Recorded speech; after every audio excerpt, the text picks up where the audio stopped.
कोई आपको आगे बढ़ाता नहीं है। कोशिश करते हैं, कुछ भले लोग जो होते हैं, लेकिन अगर आपको कोई चीज आगे बढ़ा सकती है, समाज में सुधार अगर सही मायनों में कहीं से आएगा तो वो हमारे बच्चों के बेहतर तरबियत से, उनकी बेहतर तालीम से और उन्हीं के माध्यम से समाज में सुधार आएगा। जब हमारे बीच की बच्चियां कोई आईएएस बनेगी, कोई आईपीएस, कोई जज, कोई डॉक्टर, कोई इंजीनियर, तो हमें किसी की तरफ देखने की जरूरत नहीं रहेगी। तो इसके लिए जरूरी है कि और बाकी सब काम को पीछे रखकर, मुझे बहुत खुशी हुई जानकर कि विधायक जी ने इस तालीमी इदारे में कुछ काम भी कराया है और हमारे प्रमुख साहब है, मेहरबान प्रमुख साहब, उन्होंने भी यहाँ पर पहले काम कराने का काम किया था और सांसद जी ने भी किया था। तो ये काम सबसे ज्यादा जरूरी है। एक प्रधान से लेकर एक सांसद तक हर आदमी सड़क ही बना रहा है, लेकिन अगर हम इदारे खड़े कर पाए, अगर हम बच्चों के पढ़ने के रास्ते खोल पाए, तो उससे बड़ी जीत और कोई नहीं हो सकती।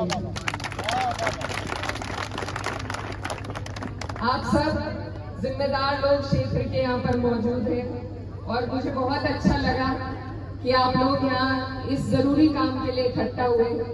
आप लोग एक और चीज कीजिए कि सिर्फ एडमिशन कराने तक नहीं, ऊंची से ऊंची तालीम, 12वीं, ग्रेजुएशन, पोस्ट ग्रेजुएशन तक अपनी बेटियों को भेजने का काम करें। और तब आप देखेंगे कि लड़कियां जहां ठान लेती हैं और जिस रास्ते पर आगे निकलती हैं, तो वह हमारी बहन सोफिया कुरैशी जैसे नाम रोशन करने का काम करती है।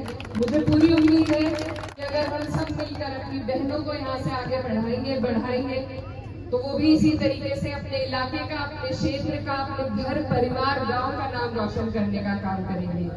आप सब यहाँ मौजूद हैं। मैं बस अपनी बात, क्योंकि अजान होने वाली है, खत्म करने से पहले नदीम फारूक साहब की फाउंडेशन के बारे में भी कहना चाहती हूँ। खानदान फाउंडेशन है, बहुत अच्छा ये लोग भी काम कर रहे हैं। तो ऐसे लोगों की हमारे समाज में जरूरत है जो सिर्फ चुनाव के वक्त या सिर्फ अपने फायदे का ना सोचकर समाज हित में हमारे लोगों के लिए बेहतर काम करें। और एक और बात अहम जो है, कुछ हमारे बड़े बुजुर्ग सोचते हैं कि बेटियां पढ़ लिख लेंगी तो हाथ से बाहर निकल जाएंगी। उनको मैं कहना चाहती हूँ कि जब तालीम और तरबियत की समझ उन तक पहुंचेगी तो वो कोई ऐसा काम नहीं करेंगी जिससे आपको शर्मिंदगी हो। एक बार इस ख्याल को भी अपने मन से आपको और हमें सबको निकालना होगा और अपनी बेटियों पर दाव लगाकर देखना होगा कि उन्हें पढ़ाया जाए तो वो कहाँ तक पहुंचती है। ये मेरा आपसे वादा है। मुझे अपनी बहनों पर पूरा यकीन है कि वो बहुत आगे इंशाल्लाह पहुंचेगी। और इसी अपनी बात को खत्म करते करते एक शेर अर्ज करना चाहती हूँ। जमाने भर में बड़ी घर की शान बेटी से, महकता रहता है दिल का जहान बेटी से। कौन कहता है कि बेटों से ही नाम रोशन हो, मेरे नबी का चला है नाम बेटी से। बहुत बहुत शुक्रिया।